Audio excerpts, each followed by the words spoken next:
Bien, este es un puente de vidrio que está en China y tenemos ahí dos tipos de personas. Algunas que tienen ¿qué? Mucho miedo y otros que cruzan hasta los animalitos ahí que tienen. De hecho, algunas partes del puente tienen como una pantalla y dan la sensación de que se rompe, ¿no? Y peor todavía el caos. Es interesante este tema del miedo. Cómo hay cosas que a algunos les parece, o sea, hay situaciones que para algunos son muy normales y para otros son aterradoras. A mí lo que más me molesta del miedo es que nos limita. Si vos le tenés miedo a las cucarachas, sapos, serpientes, ¿sí? Personas con un arma en la mano, eso es normal, chicos, hay que tenerles miedo a eso. Te limita. Hay cosas normales en la vida que nosotros podríamos hacer y que las dejamos de hacer porque tenemos miedo a cosas que son como irracionales, ¿no? O arañas, ¿no? A veces, ¡hay una araña! Digo, pero vos imagínate, la araña mide, no sé, 1 centímetro y te ve a vos de 1,80 m, ponete en lugar de la araña, o sea, ¿me entendés, no? ¿Quién tiene miedo ahí? Pobre araña. El asunto es que a mí me molesta eso del miedo, que me limite. Y por eso no me gusta tener miedo. Aunque el miedo es saludable, y ya lo ve, cierta medida de miedo, ¿no? Y ya se los voy a comentar. La pregunta con la que quiero comenzar es si el miedo se aprende o lo traemos ya desde que nacemos. Chicos, hicieron un experimento y a bebés los colocaron con serpientes.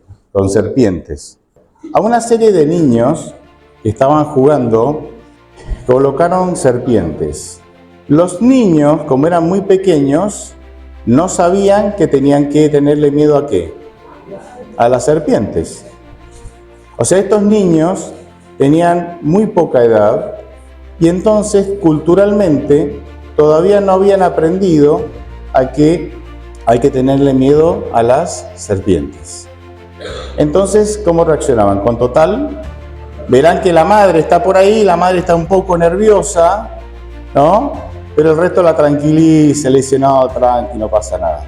Y el experimento se hizo viral, fue muy reconocido, o sea, se compartió mucho en las redes, fue muy difundido, porque enseñó una verdad fundamental, que la mayoría de las veces los miedos se aprenden.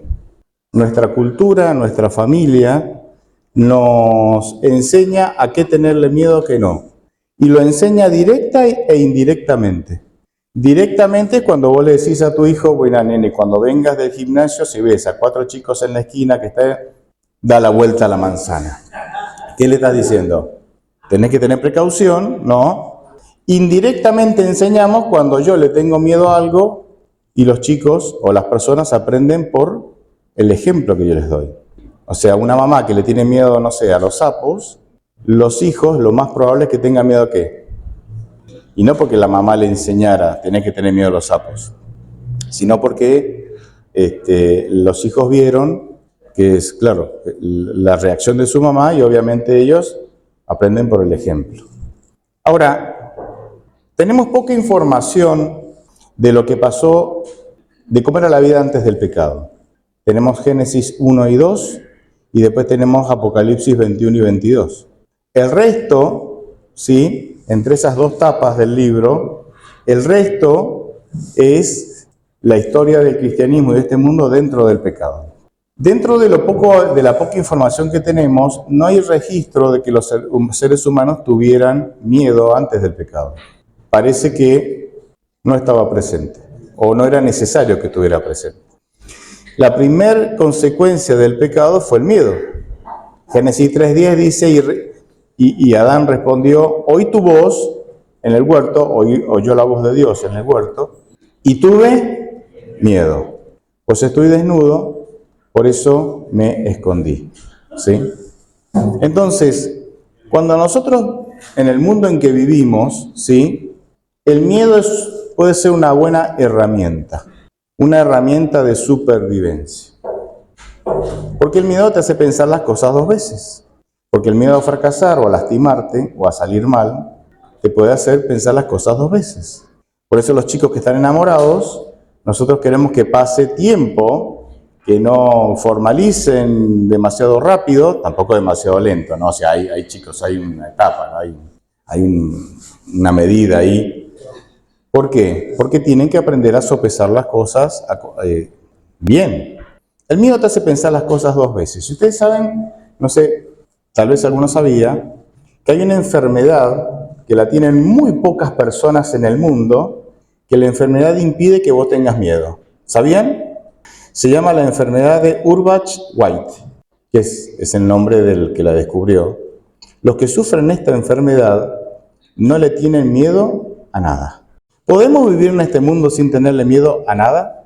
A nada. ¿Cuál sería el peligro de vivir sin absolutamente nada de miedo? El problema, imagínense, yo no le tengo miedo. Yo voy a cruzar la calle porque no le tengo miedo a los autos de paso y me hacen tortilla, ¿me entiendes? ¿Por qué? Porque el miedo a ser atropellado te hace pensar las cosas y te hace mirar antes de cruzar la calle. Yo no le tengo miedo. También, el miedo y el cuidado son primos hermanos ahí, ¿no? Van de la mano. Porque el miedo te hace tener ¿qué? Cuidado. Yo no le tengo miedo a las alturas, así que me voy a subir, ¿no? Al Empire State allá sin nada, sin soga, total. Claro, más vale que no le escape un paso porque me hago puré en el piso. ¿Me entienden? En este mundo vivir sin miedo sería no solamente peligroso para mí, peligroso para otros. Porque yo podría poner en riesgo la vida de otros también. El miedo, en su medida justa, en este mundo de pecado, tiene su valor. Tiene su valor. Y yo creo que tenemos que aprender a saber utilizar sabiamente el miedo. Hay una combinación peligrosa, una combinación muy peligrosa. El miedo mezclado con culpa o con desesperación, recuérdense que desesperación, ¿qué es? Es sin esperanza, ¿verdad? Desesperanza, o sea, el miedo mezclado con la falta de esperanza, el miedo mezclado con la culpa, genera un sentimiento, una sensación tan desagradable en nosotros, que hace que nosotros necesitemos o sintamos la necesidad de un alivio rápido, Y eso nos lleva a veces a experimentar situaciones en donde tomamos malas decisiones para poder encontrar ese alivio rápido. Por eso Satanás se aprovecha mucho de las personas que tienen desesperanza, que no tienen esperanza, que sienten culpa por algo malo que hicieron y que tienen miedo de Dios. Porque cuando vos tenés miedo de Dios y te invade el sentimiento de culpa y no tenés claro el concepto de esperanza en tu vida, estás viviendo una situación de extrema fragilidad y Satanás se va a aprovechar de eso. Se va a aprovechar. Entonces, en medio de la desesperación, nosotros muchas veces tomamos malas decisiones para buscar un alivio rápido. Y déjenme darles un ejemplo bíblico que va a resumir perfectamente esta idea.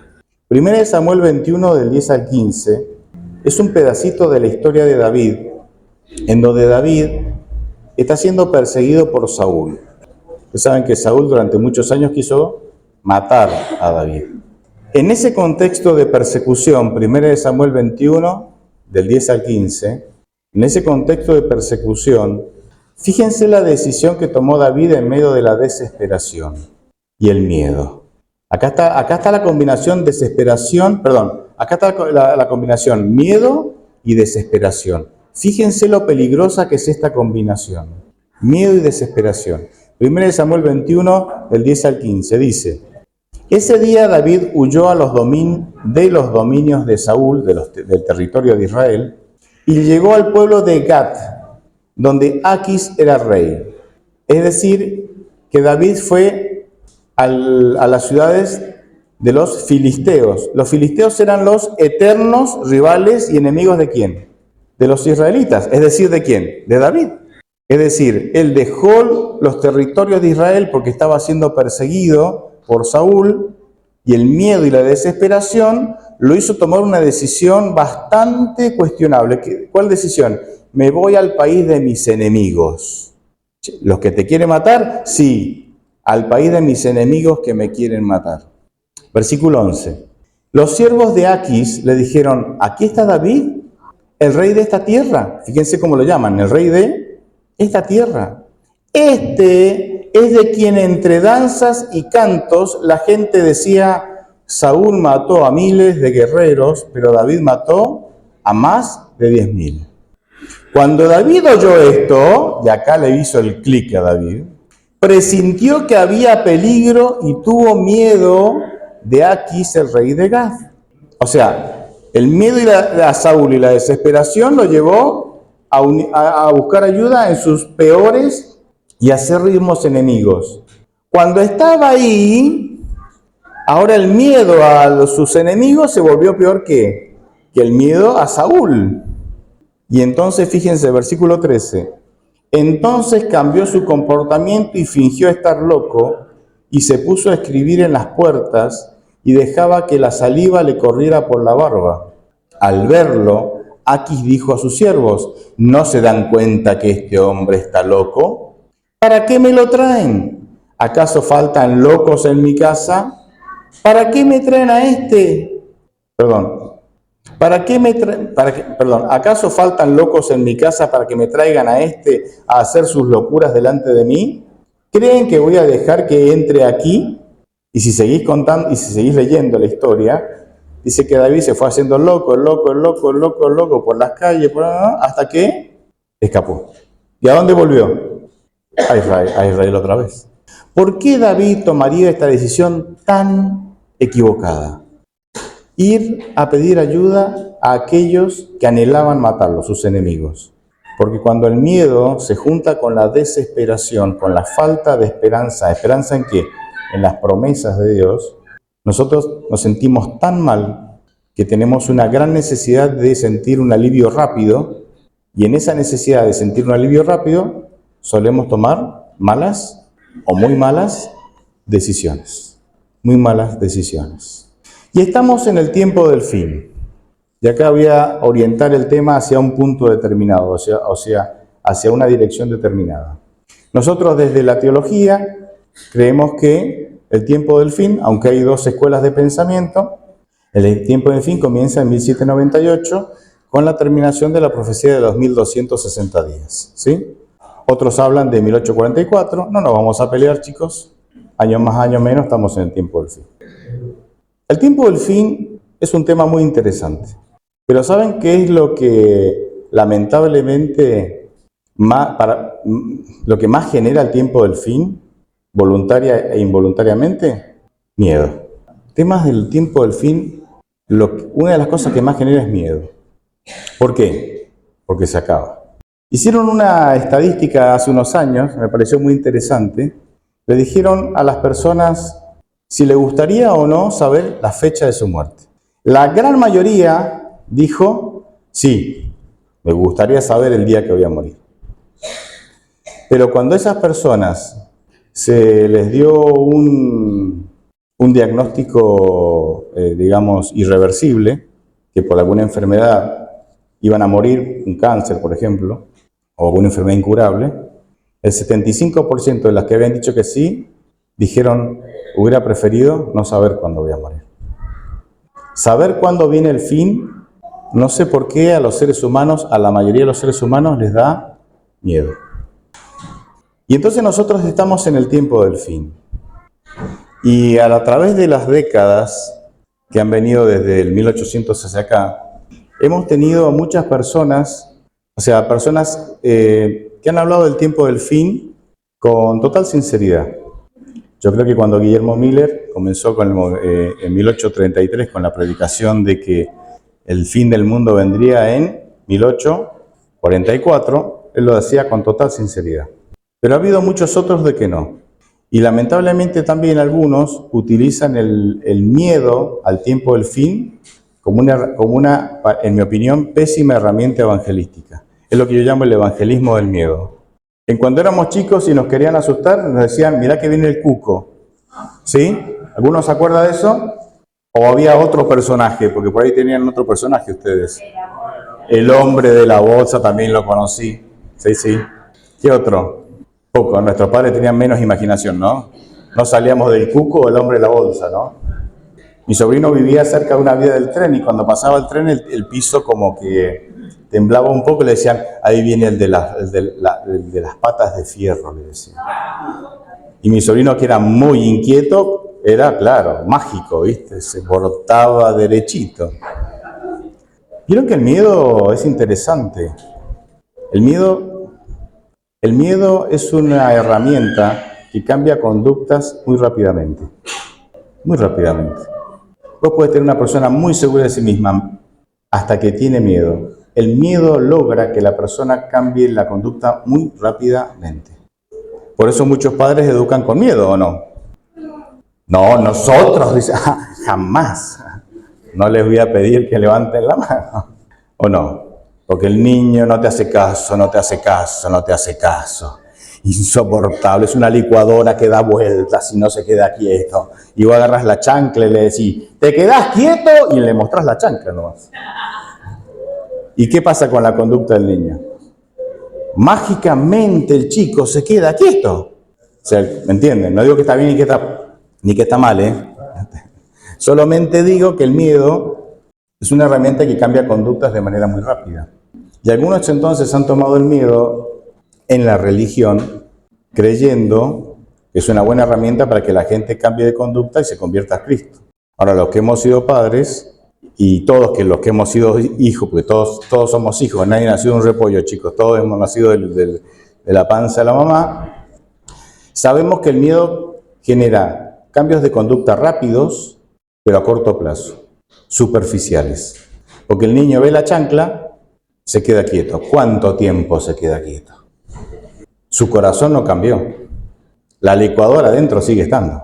Solamente que hubo un cambio de conducta externo y superficial. Y cuando vos aplicás eso a la religión es un problema. Porque si vos evangelizás metiendo miedo a la gente, los cambios, ¿va a haber cambios? Sí, claro. Pero va a haber cambios externos y superficiales. No necesariamente van a convertirse a Cristo.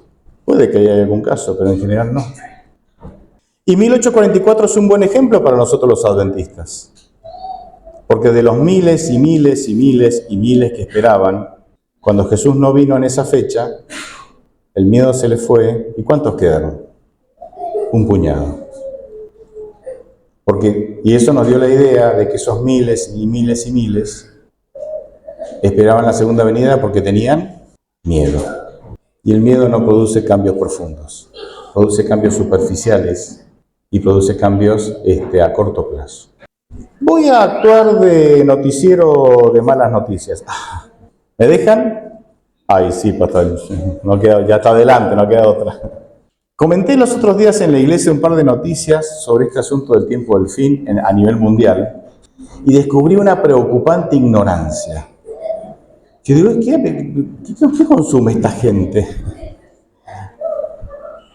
Pero déjenme darles 5, 6 o 7 ejemplos, los más relevantes que yo me parece que han existido en estas últimas décadas sobre el tiempo del fin. El pastor Joshua Malaquela dice que Jesús se le apareció en un sueño en el 2018 y le dijo, 2 puntos. El día 24 y 25 de septiembre del 2025, ¿cuándo fue esto? El año pasado, chicos. ¿Alguien sabía esta noticia? ¿No? En el 24 y 25 de septiembre del 2025 dice que Jesús vendrá a tomar su iglesia. Bien, me llama la atención porque hubo una movida muy grande. Este hombre que dice haber tenido esta visión era africano. Y en África, pero especialmente en Estados Unidos y en algo de Europa, pero en Estados Unidos, que es donde fue donde más pegó, miles y miles y miles de personas vendieron sus pertenencias, las regalaron porque Jesús venía el día siguiente. El 22 de septiembre se despojaron de todo porque Jesús venía el 23. No vino el 23, ¿qué hicieron? Le escapó el 24. El 24. ¿Qué creen que pasó? Tampoco vino el 24. Miles y miles y miles de personas creyeron nada. En 2011, el locutor evangélico Harold Camping predijo que el rapto secreto llegaría el 21 de mayo de ese año. Dio con esa fecha mediante una serie de cálculos que suponían que el mundo acabaría exactamente 7000 años después del diluvio de Noé. Cuando el rapto no se materializó ese día, Jesús no vino en el 2011. ¿Se enteraron, no? No vino. Corrigió su predicción y lo cambió para el 21 de octubre. Y adivinen qué creen que pasó el 21 de octubre. Tampoco vino. También hubo una movida grandísima. Muchas personas creyeron. Después se pinchó el globo. Otro caso, en la ciudad de Ghana, África, Ebon Noah, un clérigo ganés que se autodefine como el nuevo Noé, habría asegurado que Dios le reveló que el mundo terminará el 25 de diciembre del 2025. Esta fue la última predicción, la más reciente, mediante un evento similar al relato bíblico del diluvio universal. Así que este clérigo, Ebon Noah, afirmó haber recibido instrucciones divinas para construir 8 grandes estructuras, las cuales funcionarían como refugios durante la catástrofe anunciada. Cada una tendría capacidad para albergar unas 5.000 personas, con el objetivo de preservar la vida de unos 40.000 individuos que, según su versión, repoblarían la tierra tras el desastre. Miren las fotos de internet. Miles de personas trasladándose al lugar de donde estaban construyéndose las naves. Miles de personas, un éxodo masivo. Este Noah se vestía de manera muy rústica, así como aparentemente en tiempos bíblicos. ¿Qué pasó el 25 de diciembre de 2025? Jesús, en la inundación, tampoco. Y esto no es solamente para algunos loquitos religiosos. En el área de la ciencia, los científicos, ay chicos, qué nombre raro que tiene esto. Forster, Mora y Lawrence, 3 científicos de la Universidad de Illinois, desarrollaron una compleja fórmula que, según sus cálculos, aseguran que el 13 de noviembre del 2026, chicos, este año, 7 días antes de mi cumpleaños, ay no chicos, quiero cumplir, la humanidad llega a un límite fatal. Aseguraban que el crecimiento exponencial de la población mundial llevaría al colapso de la humanidad. ¿Cómo sabe esta gente que el colapso de la humanidad se va a hacer exactamente el 13 de noviembre del 2026? Solo Dios lo sabe. Así que ahí está. ¿Y quieren que les cuente algunas cosas de entre casa? ¿De los nuestros? ¿O no?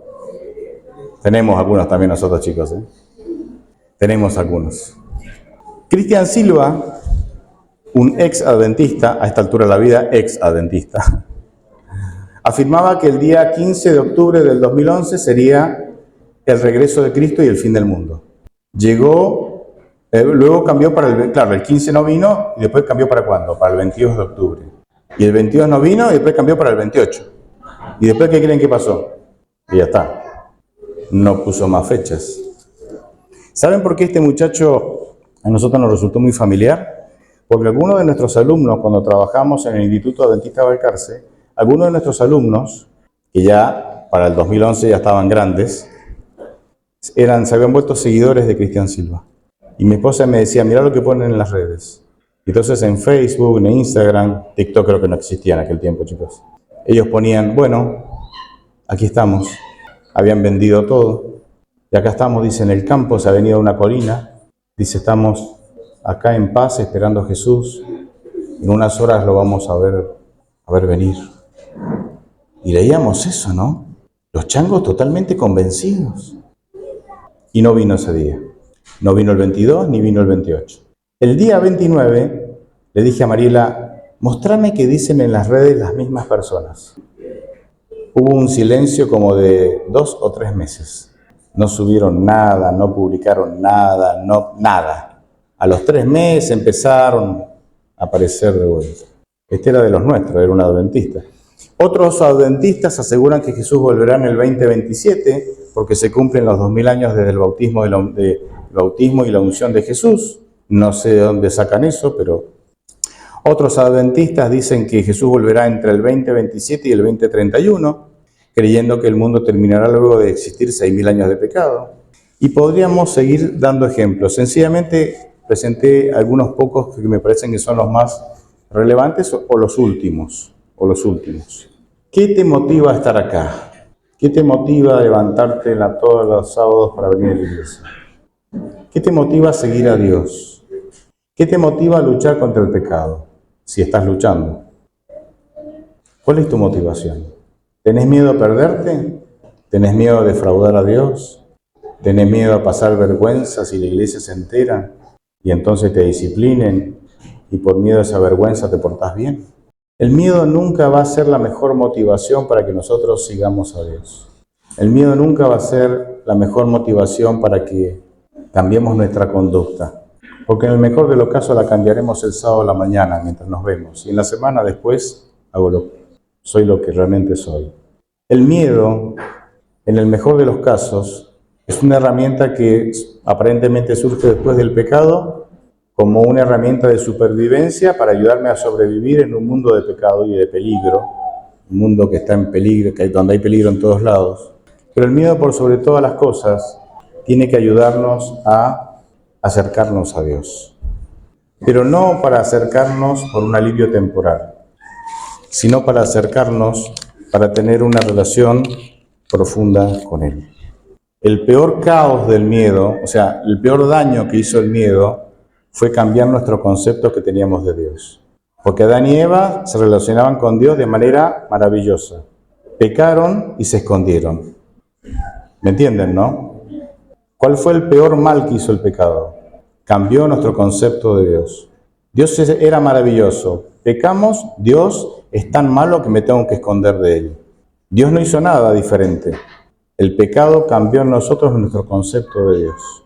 Y ese es para mí uno de los peores, si no el peor daño que hizo el pecado al ser humano. Termino con un pasaje que a mí me resulta muy alentador, que seguramente lo conocés, y es Isaías 41:10. Un pasaje muy conocido y muy lindo, muy bello a la vez. Isaías 41:10 dice: no tengas miedo, porque yo estoy contigo. No te desanimes. Otras versiones dicen no te desmayes, porque yo soy tu Dios. Yo soy quien te da fuerzas y siempre te ayudaré. Siempre te sostendré con mi justiciera mano derecha. No tengas miedo. Dios tiene un plan. No tengas miedo. Dios tiene manera de salir de ese problema en que te metiste. Dios tiene manera de darte fuerzas para que vos soportes las consecuencias del problema en el que te metiste. No estás solo. Tu pecado no aleja a Dios de tu vida. Tu pecado le da a Dios la oportunidad de revelarse de manera especial. Que el miedo te ayude a tomar, sea solo el disparador para que vos puedas tomar decisiones profundas con Jesús. Que el miedo sea solo la primera motivación, si es que pasás por alguna situación de miedo, para que eso comience una relación con Jesús que se vaya profundizando todos los días, todos los años, hasta que venga. No importa cuándo venga. Yo sé que va a venir. No necesito fechas que me metan miedo. Yo sé que va a venir. Y quiero todos los días estar preparado para eso. Amén.